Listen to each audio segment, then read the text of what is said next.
फार असं म्हणजे आपल्या कल्पनेच्या पुढचं आहे. म्हणजे बोटीतनं त्यांना त्यावेळेला तिकडं नेले, म्हणजे यांच्यापासून चुकवून, म्हणजे त्यांच्या पाठीमागे हे सगळं सैन्य होतं संभाजी महाराजांच्या मृत्यूनंतर. आणि मग राजाराम महाराज तिथं पोचले. सुरुवातीच्या काळात मग औरंगजेबानं जिंजीच्या किल्ल्याला सुद्धा वेढा घातला होता. मग तो वेढा त्यांना 8-9 वर्ष फोडता आला नाही आणि नंतर मग पन्हाळगड हा स्वराज्याची राजधानी बनला.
निश्चयाचा महामेरू बहुत जनासी आधारू अखंड स्थितीचा निर्धारू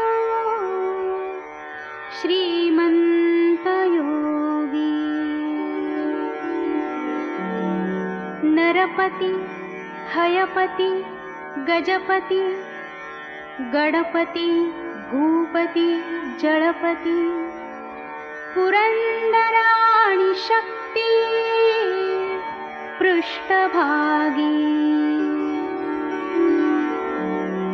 यशवंत कीर्तिवंत सामर्थ्यवंत वरदवंत पुण्यवंत नीतिवंत जाणता राजा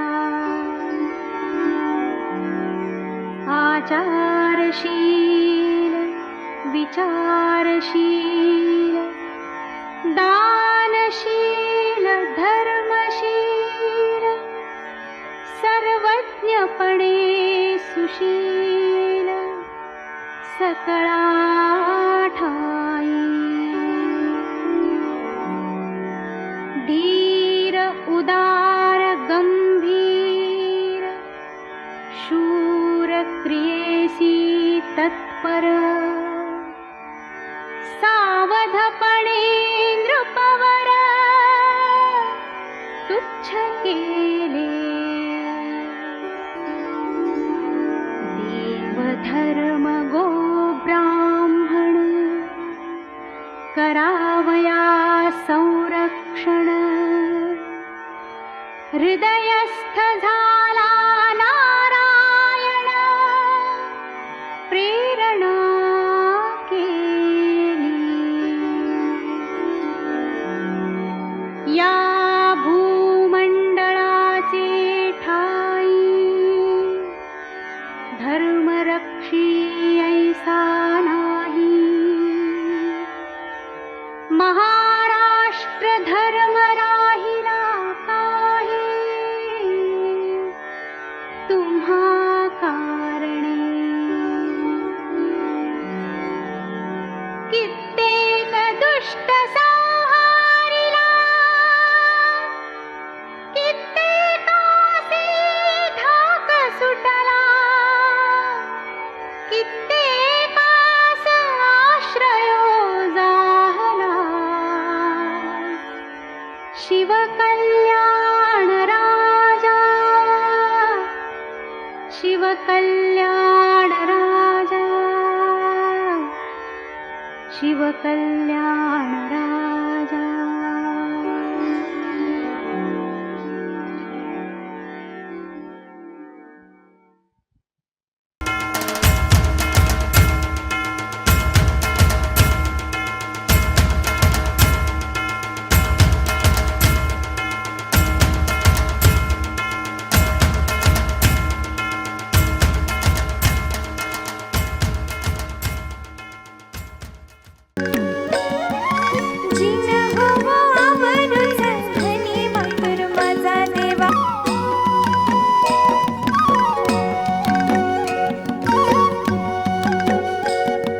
त्यांच्या समोर बसून नाही शिकलो, पण अप्रत्यक्षरित्या मी त्यांच्याकडून पण खूप गाणं शिष्य आणि गुरु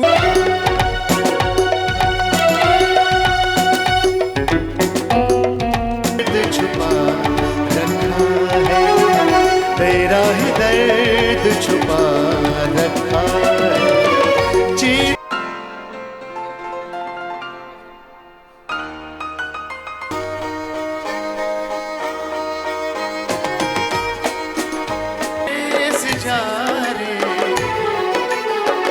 आज तू प्रेम का संदेश बरसा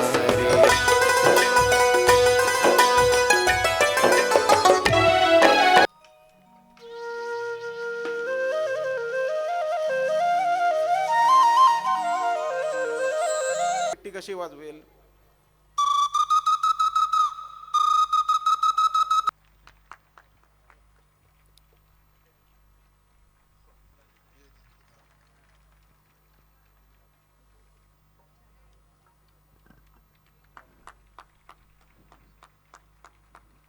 को तेरे आवाज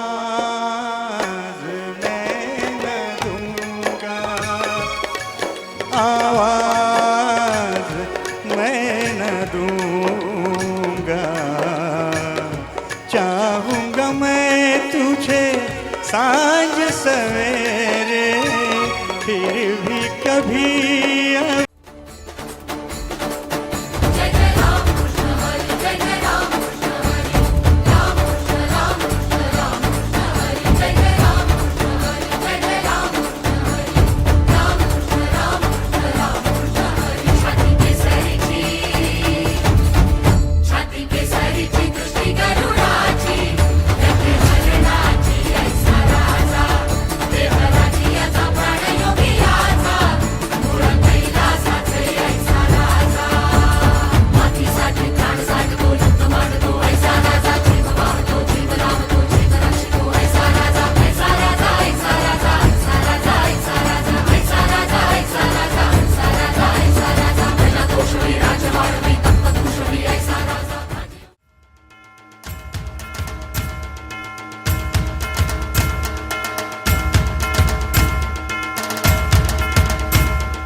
तिचा पुत्र शोभे खरा वीर नाभिकाचा शिवा, तिचा पुत्र शोभे खरा वीर नाभिकाचा शिवा, गतप्राण खिंडीमध्ये बाजी प्रभू मर्दरावा. कुणी दिवसता मला म्हणे याला पाणी पाजा, माझ्या रक्तात भिनला हिच्या सवे शिवराजा, माझ्या रक्तात भिनला हिच्या सवे शिवराजा. ऐतिहासिक किल्ले पन्हाळगडावर संपन्न होणाऱ्या श्री श्री शिवशक्ती आणि भक्तीच्या सोहळ्यासाठी उपस्थित आपण सर्व, आपल्या सर्वांच्या मनस्वी स्वागतासाठी व या ऐतिहासिक कार्यक्रमाच्या प्रास्ताविकासाठी मी आमंत्रित करतो. या सोहळ्याचे संकल्पक, वारणाचे विश्वस्त प्रमुख, शाहूवाडी पन्हाळा विधानसभेचे लोकप्रिय आमदार आदरणीय डॉक्टर विनय विलासराव कोरे सावकर साहेब यांना. स्वराज्याची उपराजधानी असणारा पन्हाळा, तुमचा माझा सगळ्यांचा अभिमान असणारा हा पन्हाळा, छत्रपती संभाजी महाराजांच्या अटकेनंतर रायगडाचा ज्या वेळेला पाडाव झाला त्यावेळेला ह्या स्वराज्याचं तख्त राखण्याचं काम करणारा हा पन्हाळा, शिवछत्रपतींच्या पासून स्वराज्याचा अभिमान सगळ्या महाराष्ट्रात फुलवणारा हा पन्हाळा, या पन्हाळ्याचा ऐतिहासिक असा हा विजय दिवस 6 मार्च, या विजय दिवशी खऱ्या अर्थानं ह्या गडाच्या विजयाचा आमच्या सगळ्यांच्या आयुष्यावर असणारा परिणाम आम्ही आनंदानं साजरा करणार. नव्या पिढीला पन्हाळ्याचा हा रणसंग्राम नव्या तंत्रज्ञानाच्या माध्यमातून पोचवणार, हे सांगणारा एक आगळा वेगळा आनंदाचा सोहळा आज तमाम शिवप्रेमींच्या साक्षीनं संपन्न होत असताना मनापासून या ठिकाणी उपस्थित राहिलेले कोल्हापूर जिल्ह्यातून आणि महाराष्ट्रातून आलेले माझे सगळे सहकारी कार्यकर्ते, मला अतिशय आनंद होतोय की महाराष्ट्राचं अधिवेशन चालू आहे आणि अधिवेशन चालू असताना पन्हाळ्याच्या विजयाचा दिवस पन्हाळ्यावर जाऊन संपन्न करावा, ही खऱ्या अर्थानं असणारी शिवछत्रपतींच्या बद्दलचं प्रेम, तळमळ, गडावरची असणारी आस्था ही पुन्हा महाराष्ट्रासमोर प्रकट केली पाहिजे.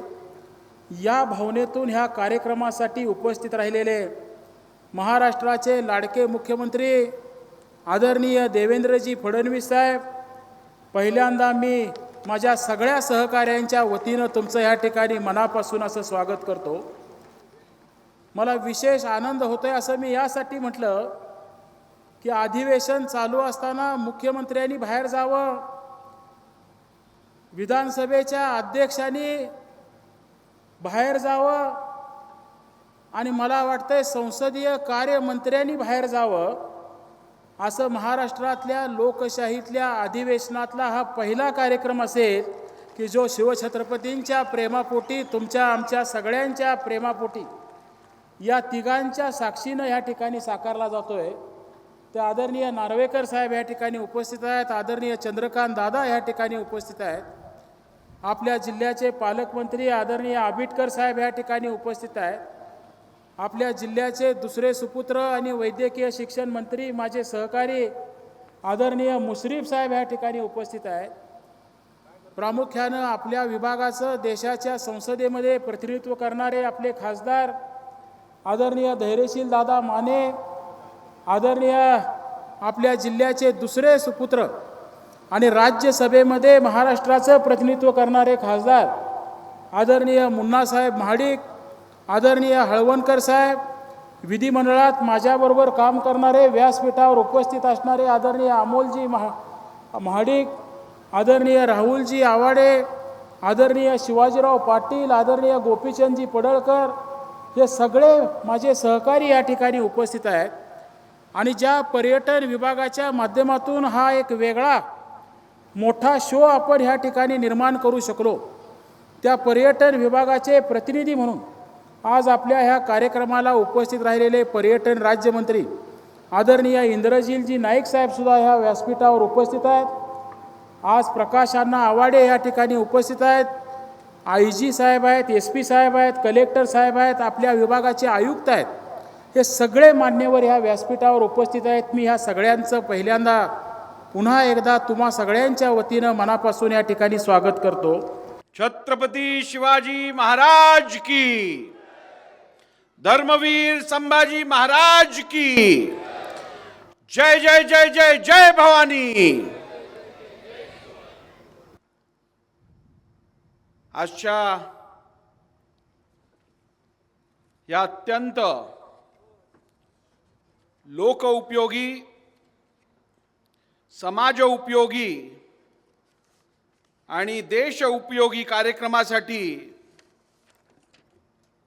उपस्थित असणारे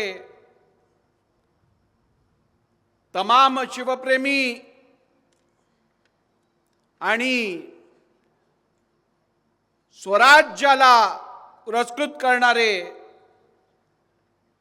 या राज्यातील, या देशातील सर्व शिवप्रेमी बंधूंनो, भगिनींनो, मातांनो, या कार्यक्रमासाठी आवर्जून उपस्थित असणारे या राज्याचे लाडके नेते, अत्यंत यशस्वी मुख्यमंत्री, शिवप्रेमी आदरणीय देवेंद्र फडणवीस साहेब,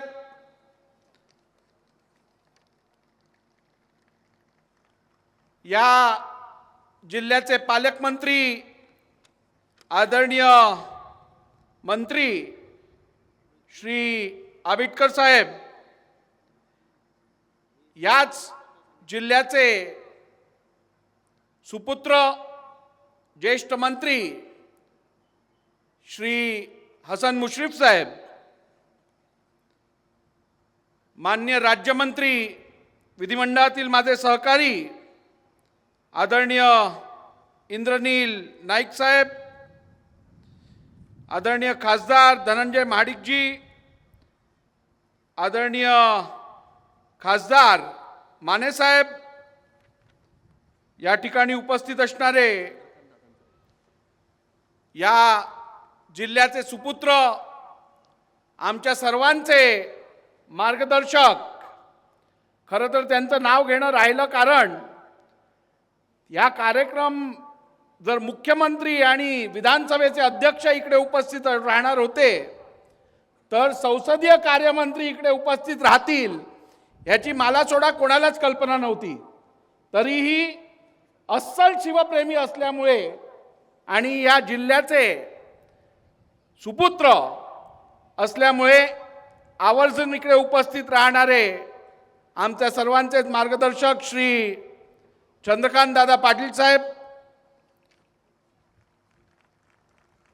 व्यासपीठावर उपस्थित असणारे विधिमंडळातील माझे सहकारी सर्वच श्री आवाडे साहेब, श्री शिवाजी पाटील साहेब, त्याचप्रमाणे श्री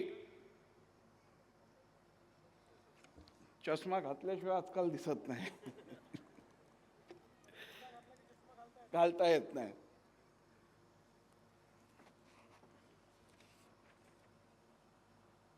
श्री अमल महाडिकजी, श्री माने साहेब, सर्वच उपस्थित मान्यवर बंधूंनो, भगिनींनो, मातांनो,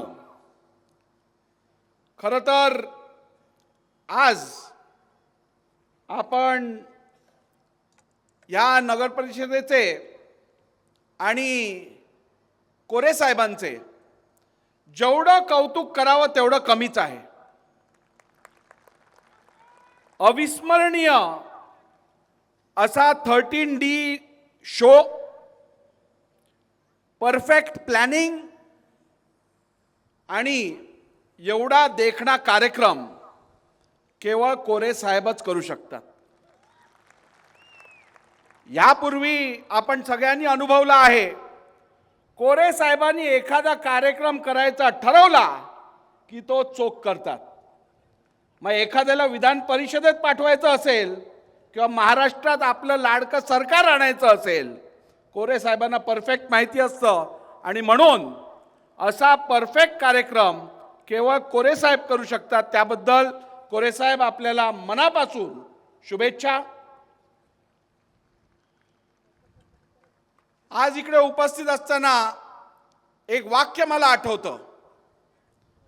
जी लोक आपला इतिहास विसरतात त्यांचं भूगोल हे नेहमी धोक्यात असतं. आणि आपला इतिहास कोणीही विसरू नये, आपला इतिहास हा नेहमीच आठवणीत राहावा, त्याकरिता एक वेगळ्या प्रकारे आपला इतिहास लोकांपर्यंत पोहोचवण्याचा हा जो आपण प्रयत्न केला आहे, त्याचं खरोखर जेवढं कौतुक करावं तेवढं कमीच आहे. आजपर्यंत लोकांनी पन्हाळगडाचा इतिहास वाचला आहे, या स्वराज्याचा इतिहास वाचला आहे, परंतु तो अनुभवायची संधी आज तुम्ही सर्वांना दिलीत, ही खरोखर एक उल्लेखनीय संधी आहे, एक उल्लेखनीय कार्य आहे. हे सांगताना मला अत्यंत आनंद वाटतो. बांधवांनो, या ठिकाणी दिलेलं वीर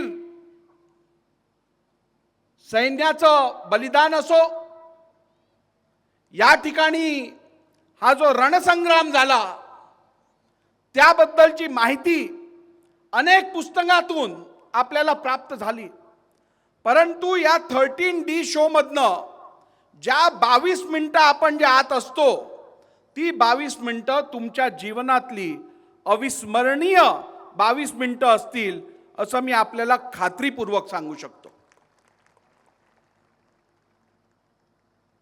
या ठिकाणी आपण बघितलं असेल, जगातल्या अनेक देशांमध्ये आपल्या देशातला इतिहास त्याचं जतन करणं आणि तो सामान्य माणसांपर्यंत पोहोचवणं, जगातली इतर लोकांपर्यंत पोहोचवण्याचा प्रयत्न देशातल्या अनेक लोकांनी केलेला आहे. मग अमेरिकेतलं स्टॅच्यू ऑफ लिबर्टी असेल किंवा इटलीमधलं कलोजियम असेल, आपण बघितलं असेल त्या ठिकाणी असेच 13Dचे शो आयोजित करून व त्या ऐतिहासिक वास्तूंचं जतन करून त्या आपल्या इतिहासाला जिवंत ठेवण्याचं काम अनेक देशांनी केलं आहे. आणि आज या पन्हाळगडाचा इतिहास आपण या वेगळ्या पद्धतीने 13D शो मार्फत या देशातल्या प्रत्येक नागरिकापर्यंत पोहोचवण्याचा जो प्रयत्न केला आहे, तो खरोखरच अत्यंत उल्लेखनीय आहे. आणि मला खात्री आहे त्याचा फायदा निश्चितपणे प्रत्येक नागरिकाला होईलच. चंद्रवंशी राजांनी वैभवाचा कळस चढवलेली स्वाभिमानी कसदार भूमी म्हणजेच महाराष्ट्र. याच महाराष्ट्राचे सुपुत्र आपल्या राज्याचे लाडके मुख्यमंत्री आदरणीय देवेंद्रजी साहेब आपल्या प्रमुख मनोगतासाठी. छत्रपती शिवाजी महाराज की, धर्मवीर छत्रपती संभाजी महाराज की जय भवानी, जय भवानी, जय जय जय जय जय भवानी, जय जय जय जय जय शिवाजी. हर हर हर हर.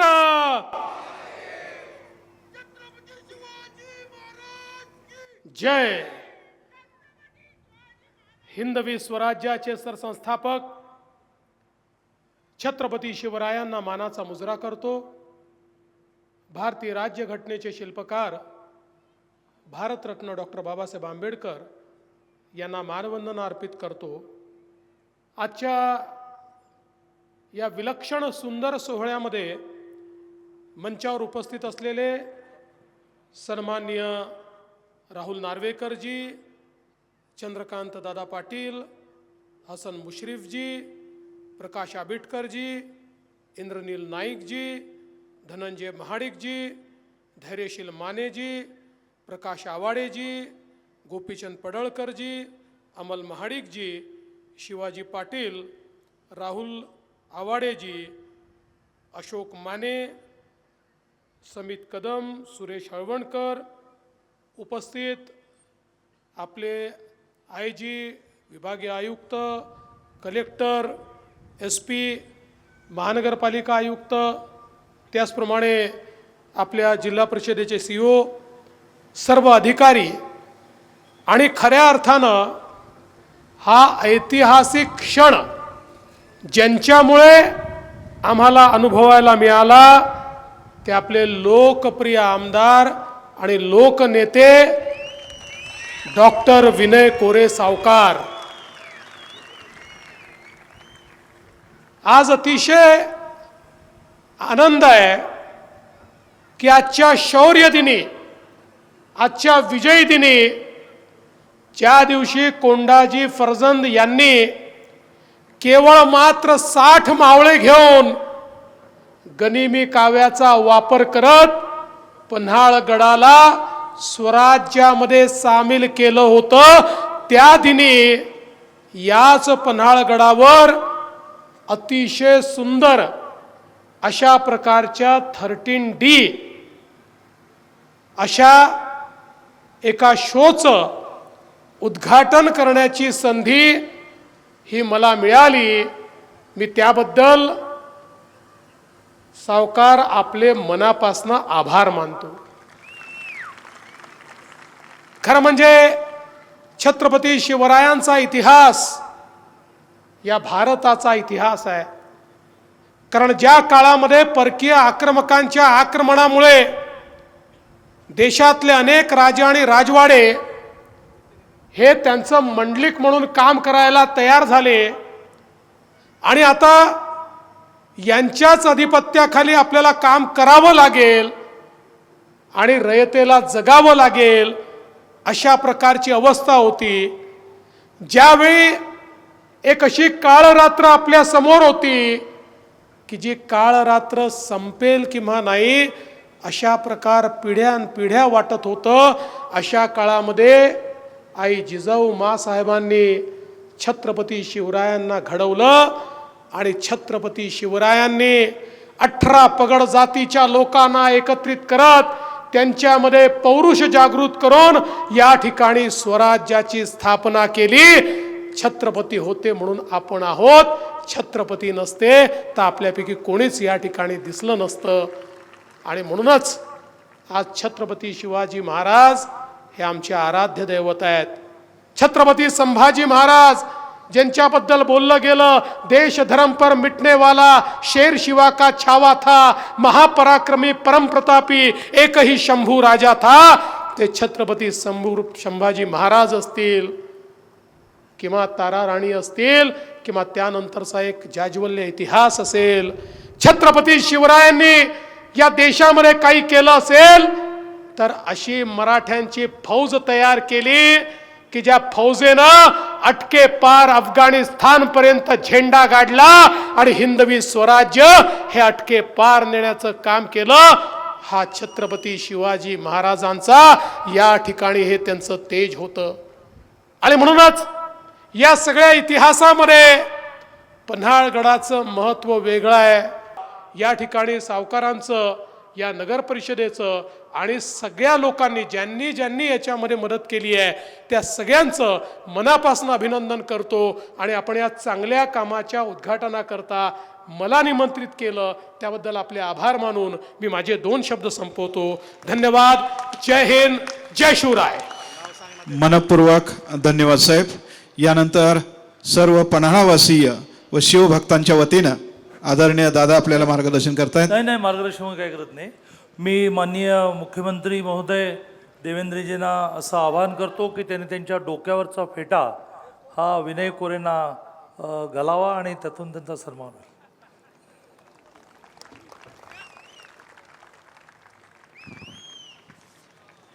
आदरणीय मुख्यमंत्री महोदयांच्या शुभहस्ते आदरणीय सावकर साहेबांचा कृतज्ञतेचा हा आविष्कार या ठिकाणी आपण संपन्न करतोय. वाघ नक्या देऊन आदरणीय सावकर साहेबांना एक वेगळी ऊर्जा या ठिकाणी दिलेली आहे. यानंतर सर्वांना एक नम्र विनंती, या सोहळ्याची सांगता आभारानंतर राष्ट्रगीताने होईल. तत्पूर्वी आपल्या सर्वांच्या प्रती कृतज्ञता व्यक्त करण्यासाठी अर्थात आभारासाठी पन्हाळ्याच्या माजी नगराध्यक्षा माननीय सौरूपाली धडेले वहिनी. नमस्कार.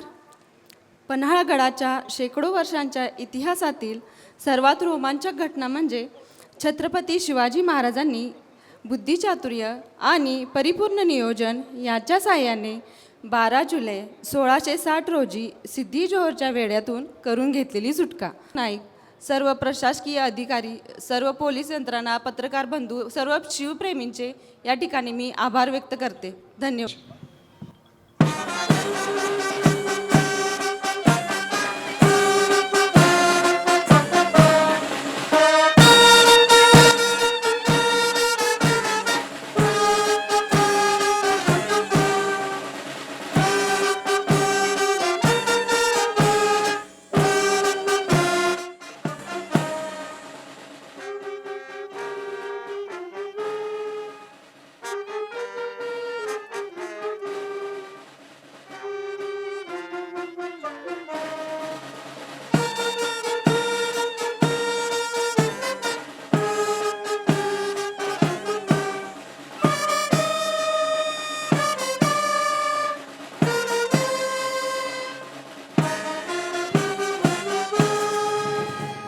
बोला भारत माता की वंदे.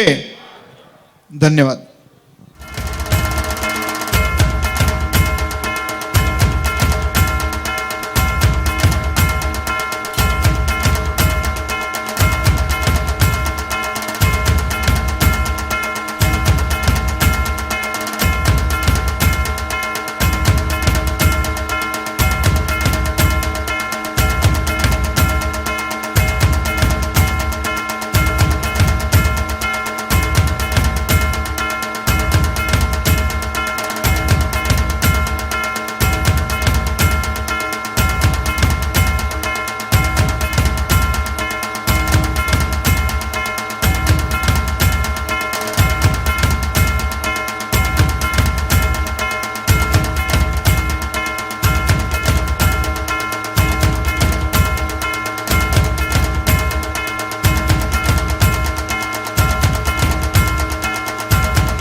यामध्ये पर्यटनाशी संबंधित जी काही मान्यवर लोक आहेत त्या लोकांचं परिसंवाद पर्यटन आणि पर्यटनाच्या शाश्वत संधी या विषयावरती आधारित हे परिसंवाद असणार आहे.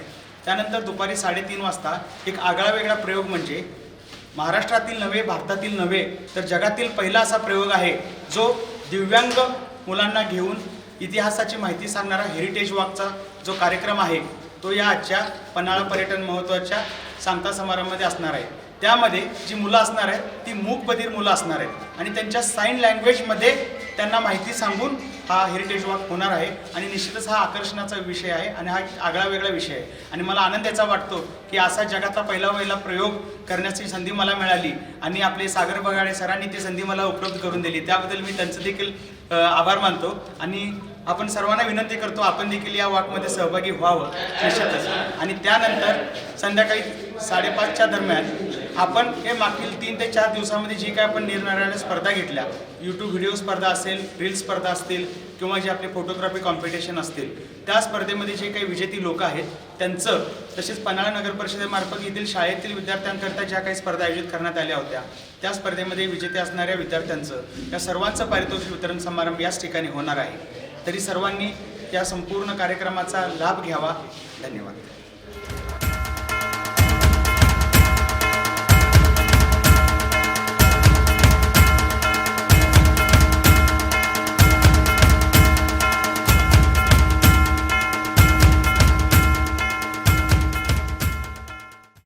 नमस्कार. महाराष्ट्र राज्य पर्यटन विभाग आणि त्याचबरोबर गिरीस्थान पन्हाळा नगर परिषद या दोन्हींच्या वतीनं आपल्या सर्वांचं स्वागत. पन्हाळा पर्यटन महोत्सवामध्ये आज सांगता समारंभाच्या दिवशी एक परिसंवाद आयोजित केलेला आहे.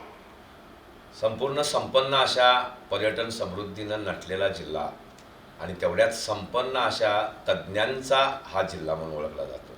आज माझ्यासोबत या स्टुडिओमध्ये आमच्या या सगळ्या क्षेत्रातले मान्यवर तज्ज्ञ आलेले आहेत.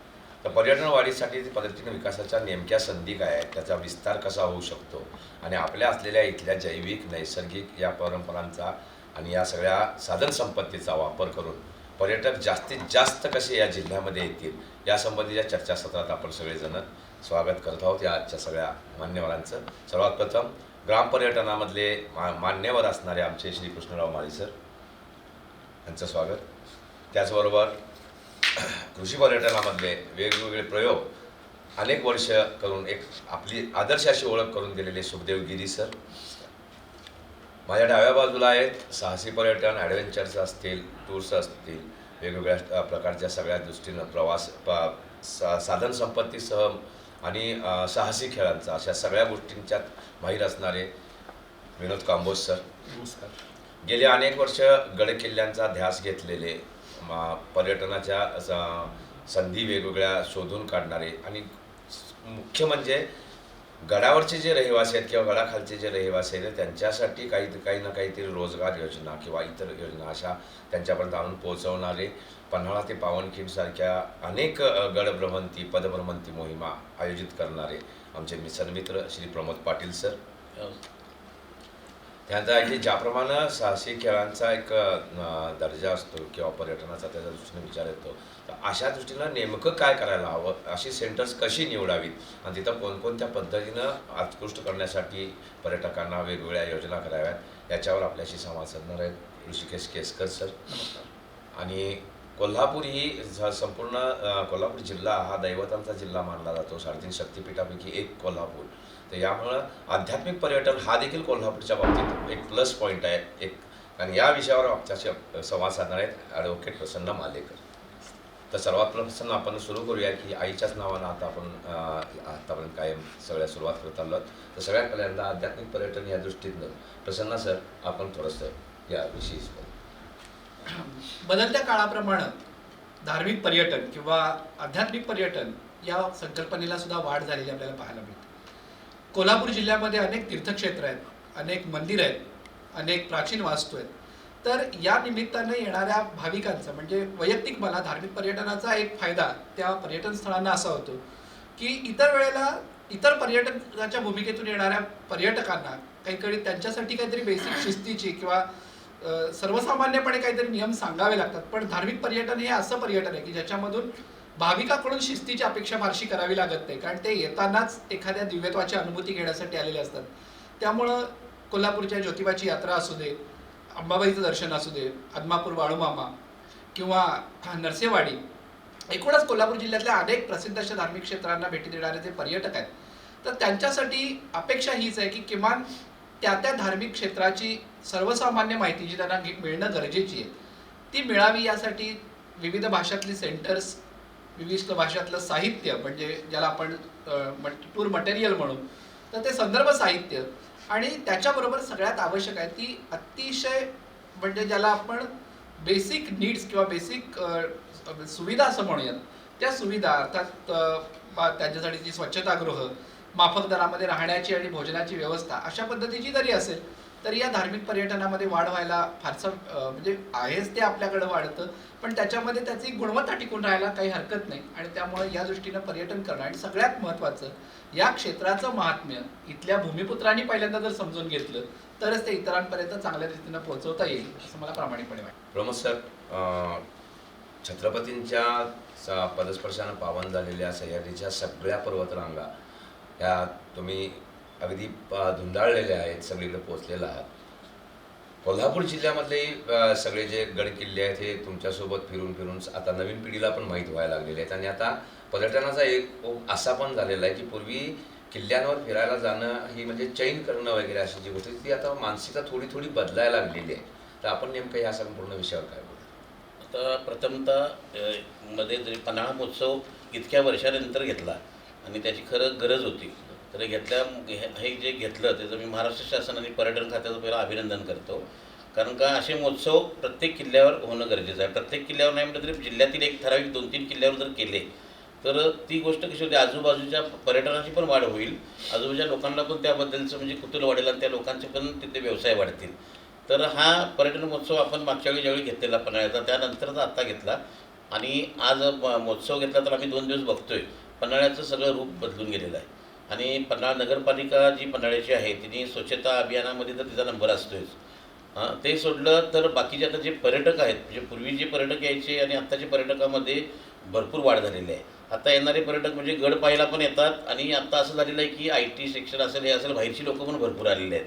तर त्यांचा पण ओघ असतो. तर त्यांना आल्यानंतर माझं असं म्हणणं आहे की आल्यानंतर त्या लोकांना ते किल्ला आहे बघायला येतात, खरं त्याच्याबरोबर बाकीच्या गोष्टी त्यांना जे इथं काय घडलेला इतिहास आहे आणि तो त्यांना कळणं गरजेचं असते. कारण का आपण काही तुम्ही रील्स बघत असणार, ते मग महाराजांचा अपमान झाला किंवा किल्ल्यांचं काय झालं तर अशी लोकं येतात ना, तर त्यांना त्यासाठी अगोदर आपले काही बोर्ड्स पाहिजेत. आता इथं आज आपलं शासनाने जी फिल्म आपण दाखवलेली, तर त्या लोकांनी ती फिल्म बघावी. त्यानंतर त्याचबरोबर असं आहे की आता आज पन्हाळ्याचा बघतो तर पन्हाळ्याला पर्यटक जेवढे येतात तेवढेच शिवप्रेमी, इतिहासप्रेमी मंडळी पण इथे येतात. त्याचं कारण असं आहे की पावनखिंड जी मोहीम आहे, म्हणजे महाराज इथून ज्यावेळी पावनखिंडला गेले त्याच मार्गाने जायचं एक म्हणजे महाराष्ट्रातल्या युवकांनी बऱ्याच सुरुवात केली, म्हणजे आपण सुरुवात केली तशीच ट्रेकर्स लोक भरपूर इकडे येतात. आता ते हळूहळू करत आम्ही बघतोय तर संपूर्ण भारतातून लोक यायला लागलेत.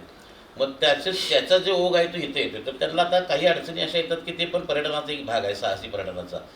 जे येतात ना तर त्यांच्या इथं पण आता पन्हाळ्यात तर नगरपालिकेने असेल किंवा काय असेल ना, भयंकर म्हणजे आम्हाला फोन येतात ना, तर रात्री अपरात्री लोक आल्यानंतर त्यांना इथं राहायची सोय नाही आहे आणि हॉटेल्स वगैरे येत आहे. तर नगरपालिकेने मला वाटते असं जसं शासनाने आपण मध्ये ज्या ट्रेक करतात ट्रेक टूवरचे म्हणजे हॉल आपण उपलब्ध करून दिले, तसं इथं एखादं निवासस्थान असावं. म्हणजे अगदीच कमीत कमी यात्री निवासस्थान सकाळी जरी आली तरी लोक ती थांबतील, आवडतीला तरी ट्रेकला जातील. तर अशा गोष्टी पण त्यांच्यासाठी कराव्या. कारण का तो पण वर्ग मोठा आहे. म्हणजे वर्षातून जुलै ऑगस्ट महिन्यामध्ये येणार आहे ना, तर आता ते मला तर वाटते असं हजारो करत आता ते लाखाचा आकडा गाठतील एवढे आहेत. मला वाटतं की अतिशय महत्त्वाचा मुद्दा इथं आता असा येतोय की किल्ल्याकडे जाण्याची जी गर्दी वाढायला लागलेली आहे आणि ही एक वेगळ्या प्रकारचा आता एक फंडा म्हणून आपण किंवा एक जसे रील्स होते मध्ये जसं टिकटॉक होतं तसं तर चला किल्ल्यावर असं काहीतरी चालू झालेलं आहे. आणि मग याचा बराचसा फटका स्थानिक लोकांना पण बसतोय. पण याच्यावर कंट्रोल आणायचं असेल तर मी तुमच्याच मुद्द्याला अनुसरून मी सुखदेव गिरींना विचारतो की गिरीसाहेब, प्रत्येक किल्ल्याला आसपास त्याच्या संपूर्ण अशी सुपीक जमीन किंवा एकूणच कृषी तिथलं उत्पन्न आहे ते इतर ठिकाणच्यापेक्षा कमी जास्त वगैरे आहे. पण तिथं आता बऱ्याच ठिकाणी असं दिसतंय की आता लागण्याच्या पायथ्याला मनुष्यबळच नाही आहे, शेकडो एकर जमीन आहे. तर ह्या सगळ्या जमिनीचा आणि कृषी पर्यटनाच्या दृष्टीतनं तुम्हाला काय सुचवावं वाटतं? हे नक्की चांगला मुद्दा आहे. कारण कृषी पर्यटन आणि कृषी संस्कृती याचं खूप जवळचं नातं आहे. मुळात आता मनुष्यबळ शेतीला काम करण्यासाठी मनुष्यबळ उपलब्ध होत नाही आहे आणि शेतकरी जर शेतात थांबायचं असेल तर शेतकऱ्यांनी शेतात थांबून त्याचा आर्थिक सोर्स वाढवायचा असेल तर जसं कोल्हापूर जिल्ह्यामध्ये दूध क्रांती घडली, म्हणजे पूरक व्यवसाय, शेतीला पूरक व्यवसाय म्हणून दुधाचा व्यवसाय झाला, तसा शेतीला पूरक व्यवसाय म्हणून कृषी पर्यटनाला जर चालना मिळाली तसं झालं तर तो शेतकरी तिथं थांबतो आणि जी आपली लुप्त होत चाललेली कृषी चळवळ आहे, संस्कृती आहे, ती पुन्हा एकदा शाश्वत राहण्याच्या मार्गावरती येते. म्हणजे आता तो शाश्वत राहते. मी 2018पासून कृषी पर्यटनामध्ये काम करतो आहे. माझं स्वतःचं देवगिरी फार्म कृषी पर्यटन केंद्र म्हणून पन्हाळगडाच्या पायथ्याला एक कृषी पर्यटन केंद्र आहे आणि कोल्हापूर जिल्ह्यातल्या कृषी पर्यटन केंद्र चालकांची आम्ही एक संस्था काढली, agro tourism association of Kolhapur म्हणून. म्हणजे जास्तीत जास्त लोकांनी कृषी पर्यटन केंद्र सुरू करावीत आणि ते कृषी पर्यटन केंद्र असावं, ते हॉटेल किंवा रिसॉर्ट नसावं. बऱ्याच ठिकाणी म्हणजे महाराष्ट्रातल्या अन्य ठिकाणी काही 10-20 गुंठे लोकांनी जमिनी घेतलेत आणि त्याला गोंडच नाव दिले कृषी पर्यटन केंद्र म्हणून. आणि ॲक्च्युली करताना तिथं त्यांनी लॉन केलेलं आहे, रिसॉर्ट केलेला आहे, स्विमिंग पूल केलेले आहेत, रेन डान्स केलेले आहेत. याचा आणि कृषी पर्यटनाचा 1% संबंध नाही, काही काडीचाही संबंध नाही. कृषी पर्यटन म्हणजे तिथे कृषीशी निगडीत ज्या डेव्हलपमेंट आहेत, मुवमेंट आहेत, त्या कायम चालू असायला पाहिजे. म्हणजे भात पेरणी असायला पाहिजे, भात लावण असायला पाहिजे, चिखलगुट्टा असायला पाहिजे, ऊस असायला पाहिजे. हजारो पिकं आहेत, मी हजारो म्हणतो कारण आमच्या 3 ते 4 फुटाच्या बांधावरती 14 प्रकारची पिकं घेतली जातात. वाप्यातलं पीक वेगळं आहे, बांध्यावरचं पीक वेगळं आहे आणि हे सगळं बघायला मिळणं, दाखवणं म्हणजे कृषी पर्यटन. म्हणजे माझ्या कृषी पर्यटन केंद्रावर आल्यानंतर जर 2 एकरामध्ये लॉन दिसत असेल तर ते रिसॉर्ट आहे, कृषी पर्यटन केंद्र नाही. मग आम्ही काय केलंय की कृषी पर्यटन केंद्र कसं असावं आणि त्याचा पर्यटकांना कशा पद्धतीनं लाभ व्हावा हे काम आम्ही सध्या चालू केलंय. आणि सुदैवानं संपूर्ण भारतामध्ये महाराष्ट्र शासन हे असं आहे की ज्यांनी कृषी पर्यटनाचा कायदा केला, कृषी पर्यटनाचं धोरण अवलंबलं. कृषी पर्यटनाचं धोरण सुरू करणारं महाराष्ट्र हे भारतातलं पहिलं राज्य आहे. त्याचा आपणाला अभिमान वाटायला पाहिजे. आणि त्यामुळे आमचं पुणे डिव्हिजन जे पर्यटन संचालनालय आहे DOT, त्यांनी खूप चांगल्या पद्धतीने गेल्या 4-5 वर्षामध्ये काम केलं आणि अशी शाश्वत अगदी खरोखरच जी कृषी पर्यटन केंद्र आहेत अशी कृषी पर्यटन केंद्र सुरू केलेले आहेत. आमच्या कृषी पर्यटन केंद्रावरती येणारा जो पर्यटक आहे त्याला कृषी चळवळ बघायला मिळते. अगदी भात असेल, नाचणं असेल, वरी असेल, भुईमुग असेल किंवा आमच्या बांधावरती पिकणारी चवळी असेल, वरणा आहे, घेवडा आहे, तूर आहे, मूग आहे, वरी आहे, म्हणजे उपवासापासून ते अगदी सगळ्या प्रकारचं जे पीक आहे. फक्त मीठ, साखर, चहा पावडर एवढ्याच गोष्टी आपल्याकडे पिकत नव्हत्या. बाकी सगळ्या ज्या आहेत त्या आमच्या शेतीतून पिकवल्या गेल्या होत्या आणि आम्ही ऊस शेतीकडे वळालो. आम्ही त्या पळत्याच्या मागे लागलो आणि आमची मूळ संस्कृती आम्ही सोडायला लागलो. त्यामुळे आता हे सगळं बघायचं असेल तर कुठं, तर कृषी पर्यटन केंद्रावर. मग कृषी पर्यटन केंद्रावर येणाऱ्या लोकांना मातीची घरं, चांगल्या पद्धतीनं घरं, कौलाची घरं, बैलजोड्या, आपल्या देशी गाई, कोंबड्या, शेळ्या हे सगळं बघायला मिळायला पाहिजे. आणि ते बघायला मिळताना त्याच्यात कुठला नौटंकीपणा असू नये. म्हणजे मी फक्त दाखवायपुरता एक पिंजरा केला आणि त्याच्यात एक कोंबडी ठेवले किंवा त्याच्यामध्ये मी गाई ठेवले असं नाही. तर मी जोपर्यंत शेतकरी म्हणून मी तिथं राहत नाही तोपर्यंत मला कृषी पर्यटन केंद्र चालक म्हणून मिरवायचा अधिकार नाही आहे. धन्यवाद सर. खरं बघायला गेलं तर या कृषी पर्यटनाचा संबंध आपल्या संपूर्ण संस्कृतीशी पण आहे. या ठराविक काळामध्ये पिकणारी ठराविक भाजी या ठराविक त्या दैवताच्या नैवेद्यासाठी किंवा उपवासासाठी किंवा त्याच्या सणासुदींसाठी पण वापरली जाते. हा महाराष्ट्राला एक संपन्न वारसा लाभलेला आहे. आजकाल का झालं आहे असं की आपल्यातली पूर्वी एक परडं म्हणून एक संकल्पना जी होती ती परडीच आपली गायब झालेली आहे आणि त्यामुळे परड्यामध्ये येणारी बरीचशी धान्य होती ती गायब झाली आहे. की मला आठवतं की आता अलीकडच्या मुलांना कुणालाही घोसावळं म्हटलं तर काय माहिती नाही आहे किंवा घोळाची भाजी माहिती नाही आहे की जी आपण सहज जाता जाता कुठेही उगवलेली असायची, म्हणजे आपल्या पायरीजवळ सुद्धा असायची. तर ह्या सगळ्या गोष्टी जिथून आपल्याला बघायला मिळतात ती घरंही नष्ट होत चाललेली आहे, ती संस्कृतीही नष्ट होत चाललेली आहे. आजकाल जो तो सगळा सिमेंटीकरणाकडे चालला आहे. पण अशाही वेळेला ज्या वेळेला आपल्याला खरं सुख मिळतं ते ओसरी, पडवी, माझघर, बंबार किंवा चुलीवर तापवलेलं पाणी आणि किंवा एक समृद्धपणा असलेलं एक जुनाट ज्याला एक मायाळू उबदारपणा आहे अशी घरं, तर ही आता हळूहळू संपत चालली आहेत. परंतु ह्याच्यामध्ये महत्त्वाचा जो विषय आहे तो विषय म्हणजे मला वाटतं की याच्यातल्या अधिकारानं बोलणारे कृष्णराव माळी सर आहेत आमच्यासोबत, की ग्रामपर्यटन म्हणजे काय असतं नेमकं. तर सर प्लीज. नमस्ते.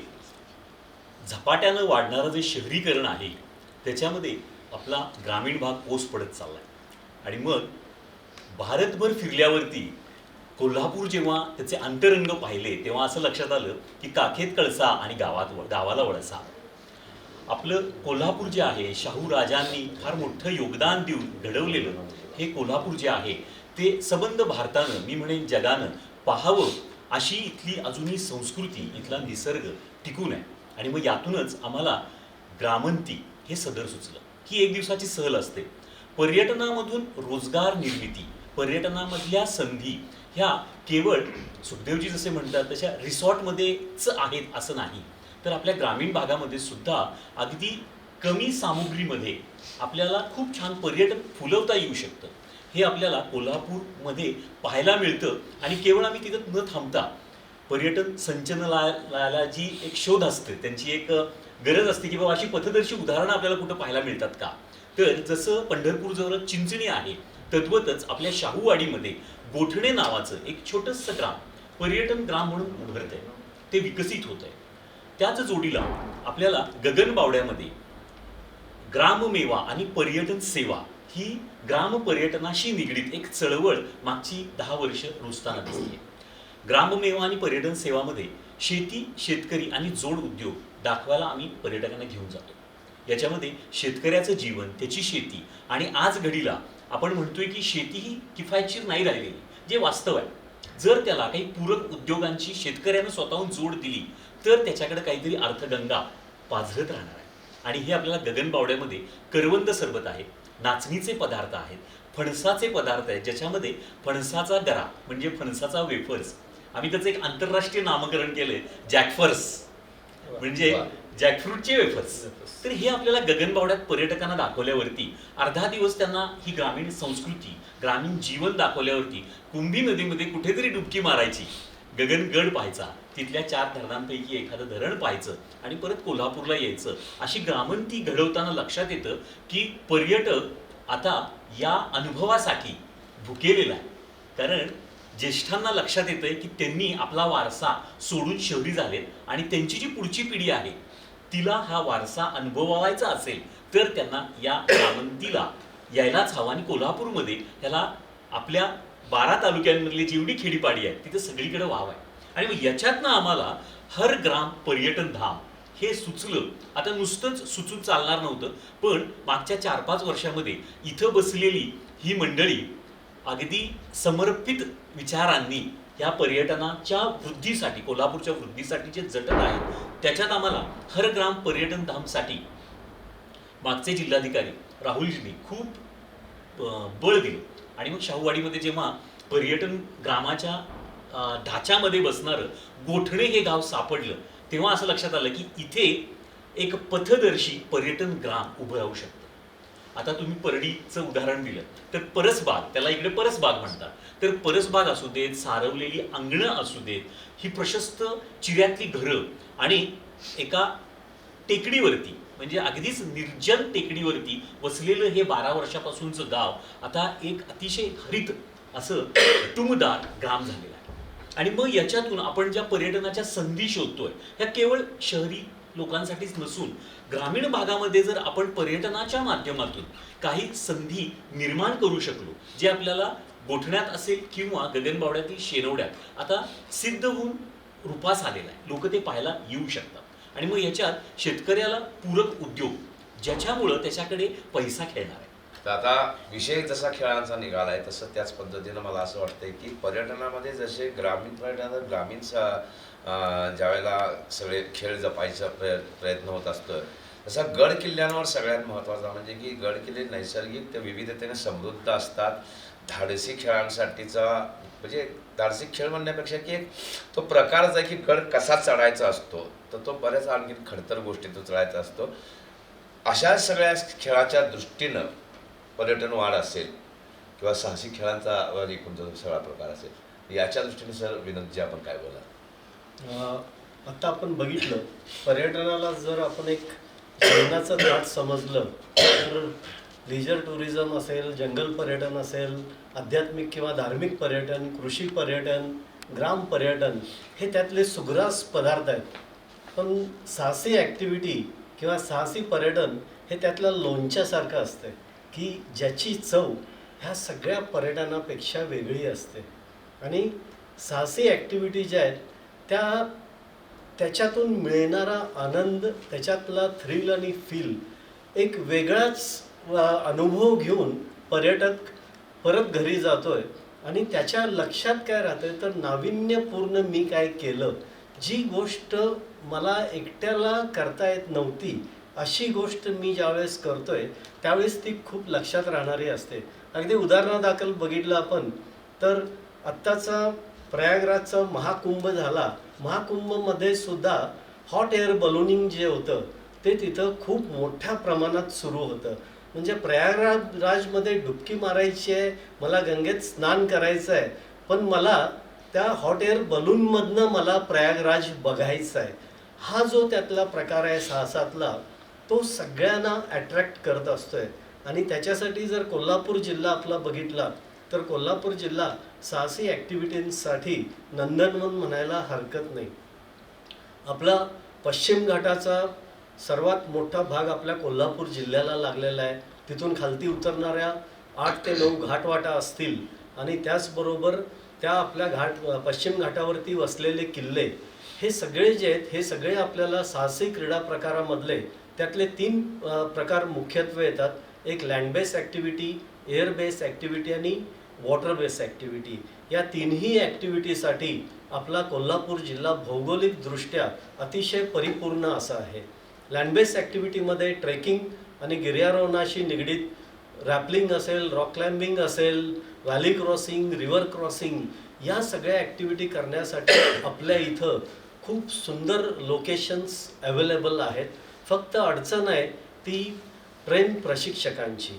याच गोष्टी जर आपण या ग्रामीण भागातल्या मुलांना शिकवल्या तर त्यांच्यासाठी तिथं एक वेगळं रोजगाराचं साधन उपलब्ध होईल. आणि त्याचबरोबर तिथं जी लोक आता पर्यटनाला येतात ती सातत्यानं तिथं येण्याचा प्रयत्न करतील. त्याचा फ्लो तिथला नक्कीच वाढेल. वॉटर बेस ॲक्टिव्हिटीसाठी कोल्हापूर जिल्हा हा तलावांचा जिल्हा म्हणूनच ओळखला जातो आहे. कोल्हापूर जिल्ह्यात जेवढे तलाव आहेत तेवढे तलाव इतर कुठल्याही जिल्ह्यात नसतील. आणि त्या सगळ्या ठिकाणी आपल्याला पाण्यामधले साहसी खेळ, मग त्यामध्ये कयाकिंग असेल, बोटिंग असेल, त्याबरोबर पॅरासेलिंग, बोट सेलिंग, अशा विविध ॲक्टिव्हिटी आपल्याला वॉटर स्पोर्ट्समधल्या करता येतात. एअर स्पोर्ट्समध्ये आपल्याला पॅराग्लायडिंग, ज्याच्यामध्ये डबल सीट पॅराग्लायडिंग आपण करू शकतो, पॅरा मोटरिंग येतं. आज आपल्या इथं कोल्हापूर जिल्ह्यात मसाई पठार आणि तशा पद्धतीची पठारं बरीच आहेत, तर त्या पठारावरती आपल्याला पॅरा मोटरिंग करता येतं आहे. आणि या सगळ्या जर गोष्टी आपण इथं उपलब्ध करून दिल्या तर येणाऱ्या पर्यटकांना काहीतरी नाविन्यपूर्ण गोष्टी आपण देऊ शकू.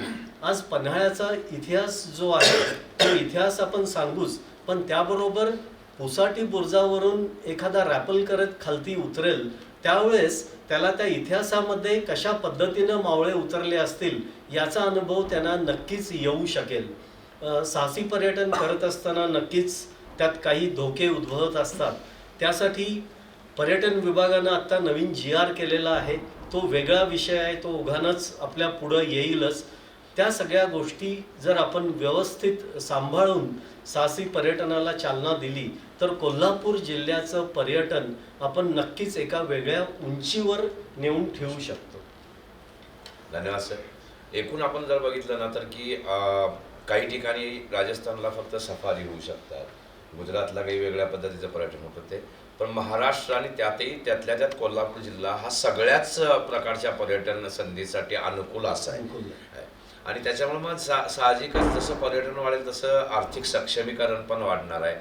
तर ह्या सगळ्या दृष्टीतून एकूण फायनान्शियल सुद्धा वे लक्षात ठेवायला पाहिजे आहे. आणि एकूण या सगळ्या पर्यटन वाढीचा, खेळांचा आणि ह्यातल्या आपल्या इथल्या नैसर्गिक साधन संपत्तीचा उपयोग करून कृषी सर आपण कुठल्या पद्धतीनं नेमक्या कोणत्या ढाच्यामधून आपण ह्या सगळ्या गोष्टी बसवू शकतोय, आर्थिक त्याचा फायदा कसा होईल तोही एक, आणि आणखीन काय आपल्याला याच्यामध्ये या साहसी खेळांमध्ये असेल, धार्मिक पर्यटन, संपूर्ण एकूण सगळ्यामध्ये आणखीन काय काय सुधारणा करता येऊ शकते. आत्ताच विनोद सर म्हटल्याप्रमाणे साहसी पर्यटनाच्या दृष्टिकोनातून कोल्हापूर हा जिल्हा हा अतिशय समृद्ध असा जिल्हा आहे. आणि शाश्वत पर्यटन आणि रिस्पॉन्सिबल पर्यटन हे त्यातला अतिशय महत्त्वाचा भाग आहे. सेफ्टी अनडाऊटेडली हा इनहेरंट भाग त्यातला झालेला आहे. परंतु हे करत असताना केवळ एक दिवसाकरता ॲक्टिव्हिटी करता गेलं आणि त्यानंतर महिनाभर काहीच नाही असं होऊन चालणार नाही आहे.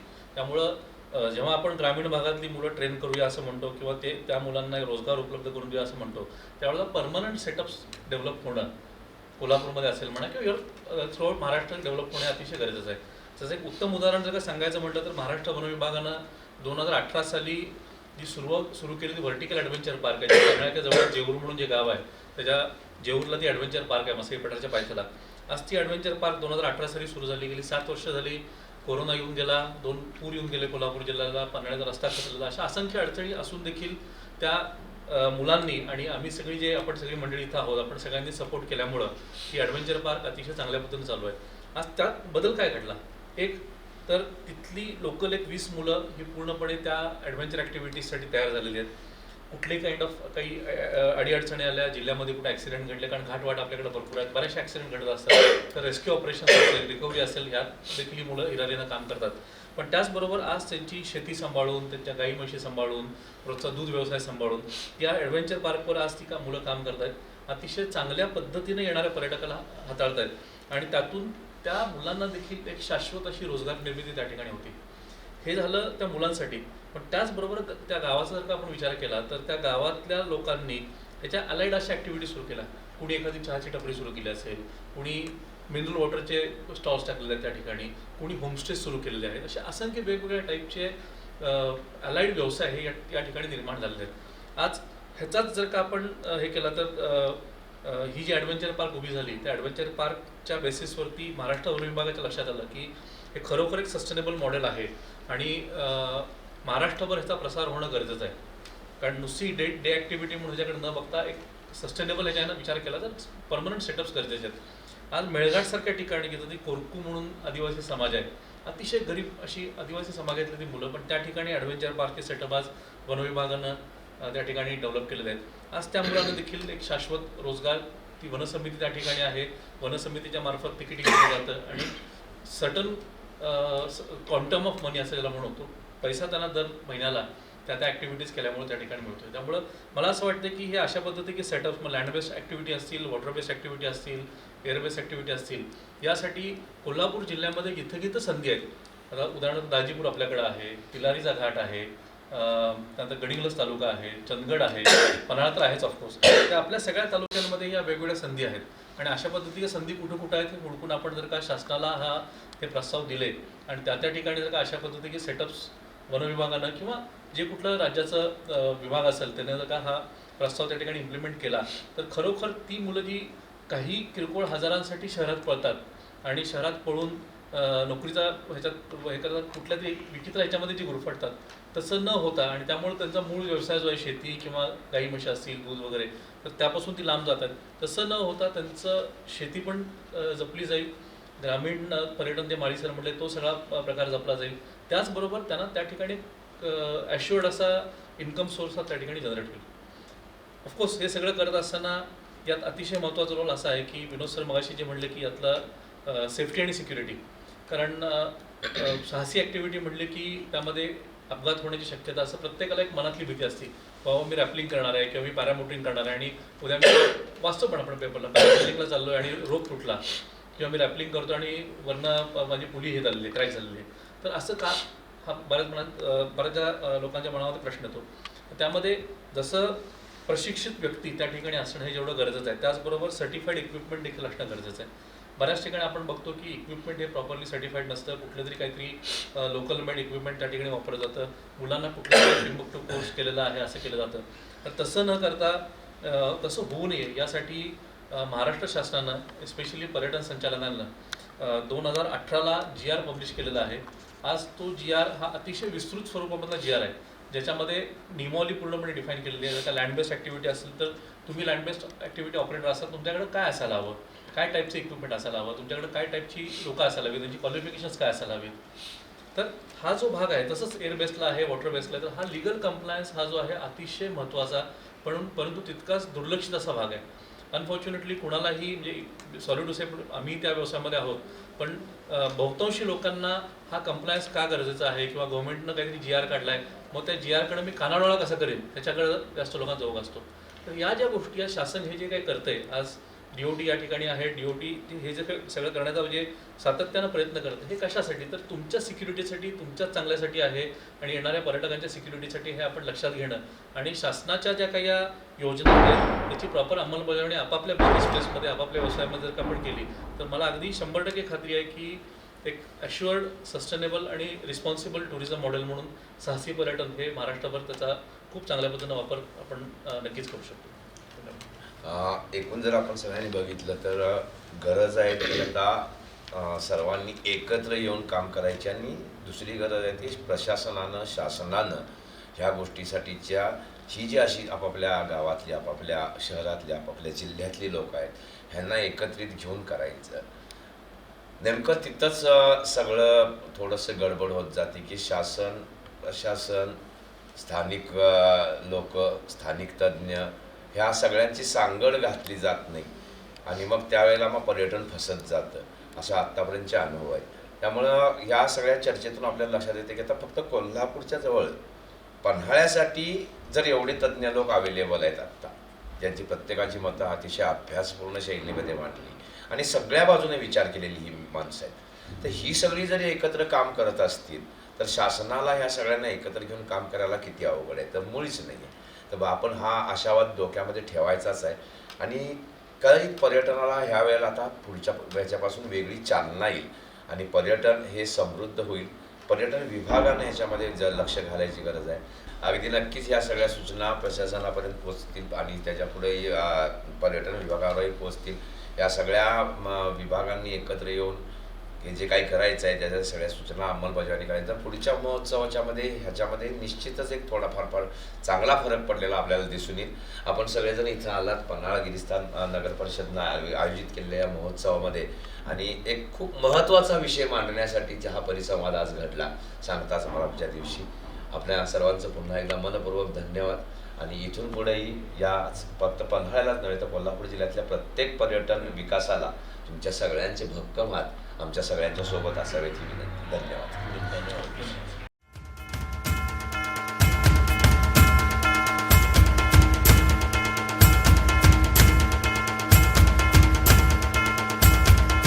नमस्कार, मी ॲडव्होकेट प्रसन्न विश्वंभर मालेकर, मंदिर आणि मूर्तिशास्त्र अभ्यासक कोल्हापूर. आज आपल्यासोबत आहेत कोल्हापूरचे ज्येष्ठ अभ्यासक श्री उमाकांत राणिंग. पन्हाळा ही एक पावनभूमी, श्री शिवरायांच्या पदस्पर्शानं पावन झालेली ही भूमी. आणि सगळ्या गडांच्या बाबतीमध्ये पन्हाळ्याचं एक सुदैव असं की हा निश्चयाचा महामेरू सर्वाधिक काळ ज्या भूमीमध्ये राहिला, ज्या गडकिल्ल्यावरती त्याचं वास्तव्य झालं, असा पावनगड म्हणजे हा पन्हाळा. अशा पवित्र पन्हाळ्याच्या भूमीवरतीच महाराणी ताराराणी सरकारांनी करवीर संस्थांची मुहूर्तमेढ रोवली आणि वैभवाला गेलेला हा महावृक्ष आज आपण पाहतो. थोडक्यात कोल्हापूरच्या सर्वांगीण इतिहासामध्ये एक महत्त्वाचं स्थान म्हणजे पन्हाळा. पन्हाळ्याची आपण ऐतिहासिक बाजू नेहमीच समजून घेत असतो. या पन्हाळ्याचा उल्लेख अनेक पुराण ग्रंथांमधून येतो. या पर्णाल पर्वताचा, या पन्नगालयाचा उल्लेख विविध कथांच्या अनुषंगाने येतो. त्याबद्दल आज आपण उमाकांत राणिंगा सरांकडनं जाणून घेणार आहोत. सर, पन्हाळ्याच्या बाबतीमध्ये आपण ज्यावेळेला विचार करतो तर त्या पन्हाळ्याच्या मध्यवर्ती शिलाहारांची इष्टदेवता असणारी अंबाबाई अर्थात श्री महालक्ष्मी आणि तिच्या बाजूला ब्रह्मेश्वर ही दोन स्थान आहेत. तर याबद्दल आपण काय सांगाल? पन्हाळ्याचं जी वेगवेगळ्या काळातली वेगवेगळी नावं आहेत त्याच्यामध्ये सगळ्यात प्राचीन उल्लेख येतो तो ब्रह्मगिरी या नावानं येतो. ब्रह्मगिरी म्हणजे साक्षात ब्रह्मदेवानं ज्या ठिकाणी यज्ञ केला असं आपल्याला पुराणकथातून सांगता येतं. त्या ब्रह्मदेवाचं मंदिर इथं असणं पन्हाळ्यावर आणि त्याचं ब्रह्मगिरी हा उल्लेख येतो तो महाभारताच्या संदर्भात येतो. भगवान श्रीकृष्णांनी कालयावनाचा वध करण्यासाठी म्हणून दक्षिणेकडं गोमंतकाकडं जे गमन केलं आणि विशाळगडाजवळ कालयवनाचा वध केला आणि त्यानंतर भगवान श्रीकृष्ण करवीरी आले, ते कोल्हापुरात राहिले, त्या पन्हाळ्यावर राहिले असे आपल्याला उल्लेख हरिवंशामध्ये बघायला मिळतात. पवित्र झालेलाही भूभाग आहे आणि या भूमीवरच मार्कंडेय ऋषींनी जगदंबेची किंवा करवीर निवासिनी देवीची किंवा आई आदिशक्तीचा परिचय सगळ्या जगाला करून दिला आहे आणि हा जगाला परिचय करून देणारा ग्रंथ म्हणजे दुर्गा सप्तशती. तर या इतिहासाचा ठेवा जपतानाच या पुराण ग्रंथांचा जर ठेवा आपण मनामध्ये धरला तर या क्षेत्राचं पावित्र्य, इतिहास या सगळ्याची जपणूक करण्यामध्ये एक महत्त्वाचा हातभार लागेल. आणि म्हणून इतिहास आणि पुराणकथा या पुराणकथांमधलं तथ्य शोधण्याचा प्रयत्न करणं हे आपल्या सगळ्यांच्या हातात आहे. तो जर प्रयत्न आपल्याकडून झाला तर या इतिहासाचं, या पुराणकथांचं खऱ्या अर्थानं संवर्धन होईल. धन्यवाद. नमस्कार.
वर्षाव करून सर्वांचा छत्रपतींचा जो आदर विष्णू उत्सव लक्षात की ज्या वेळेला आपल्या संपूर्ण या ठिकाणी खेळ लढले ना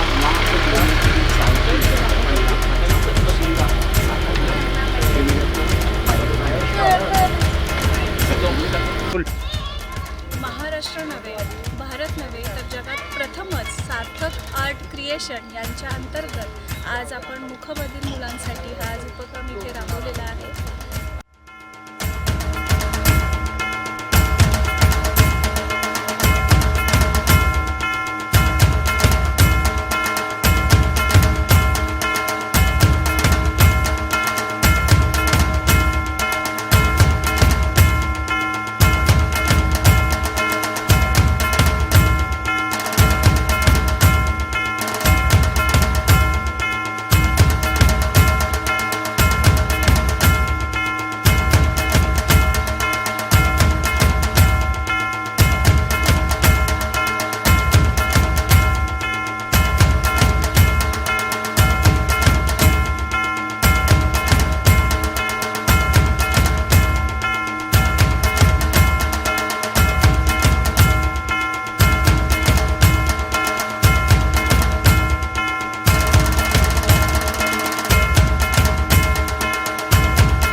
पॉईंट जरा तलवारी बघितल्या, त्यानंतर हाताच्या पॉईंट सोन्याच्या नाणी बघितली, गळ्यातले हार, कपडे, मुकुट बघितलं, वेगवेगळे सगळं त्यांना बघायला मिळालं. हा किल्ला दगडी किल्ला पूर्ण तिथे पाहिला, ते नक्षीकाम बघितलं, त्यानंतर बाहेरचे प्रदर्शन लावले, चित्र बघितली, त्यानंतर बाहेर सगळा परिसर, ड्रेस, वरती जे शिवाजी महाराजांचा झेंडा आहे, त्यानंतर बाजूला शिवाजीचा पुतळा, तलवारी, जे युद्ध झालं, त्यानंतर 3 दरवाजावर जे तोफेचा हल्ला झाला, ते सर्व आता पाहिलं. धन्यवाद.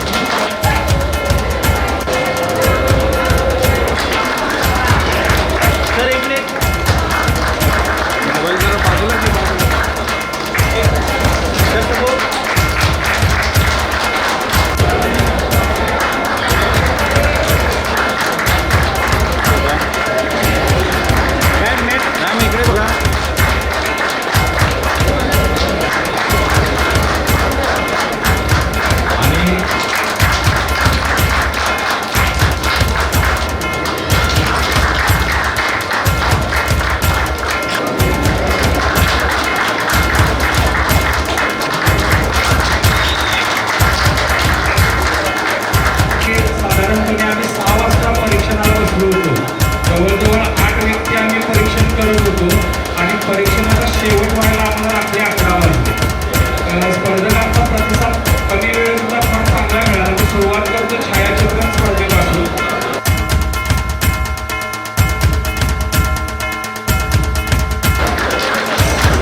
संदेश भुजवडेकर सहभागी बक्षिसं मिळवलेली आहेत.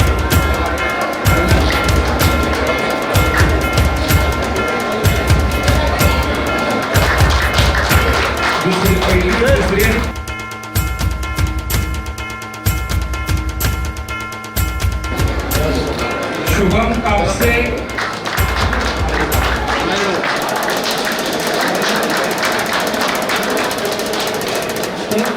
कोण काम सगळ्यात स्पर्धेतील सर्व विजेत्यांचे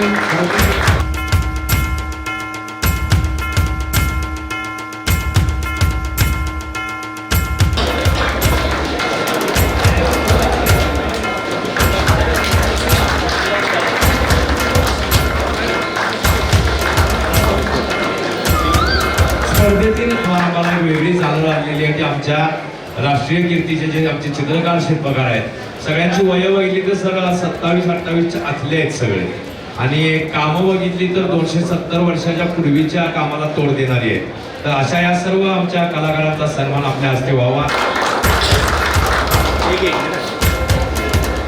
कंटेम्पररी आणि मिनिएचर या दोन्ही कलांचा संगम जे साथ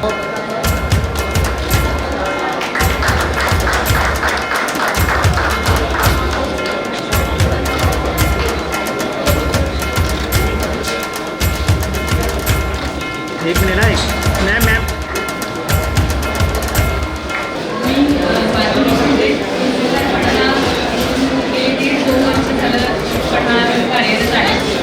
पन्हाळा पर्यटन महोत्सव हा उपक्रम आम्हाला राबवण्यासाठी आम्ही या उपक्रमात सहभागी होऊन मोठ्या प्रमाणामध्ये जे काही काम करण्यात आलं त्याच्यासाठी खरं तर आम्ही स्वतःला भाग्यवान समजतो की या गेले पार पडतात.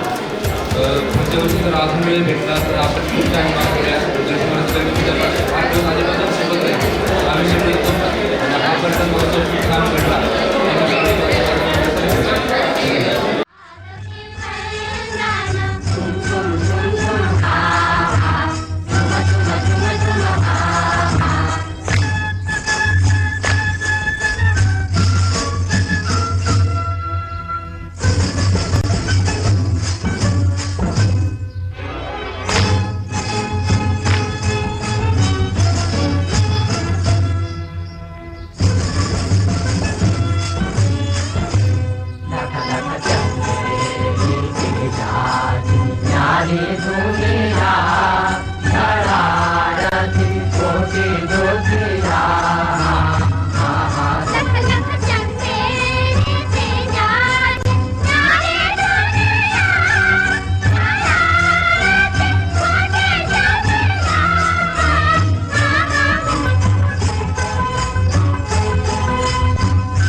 न्यारी दुनिया नरारती कोटि ज्योतिया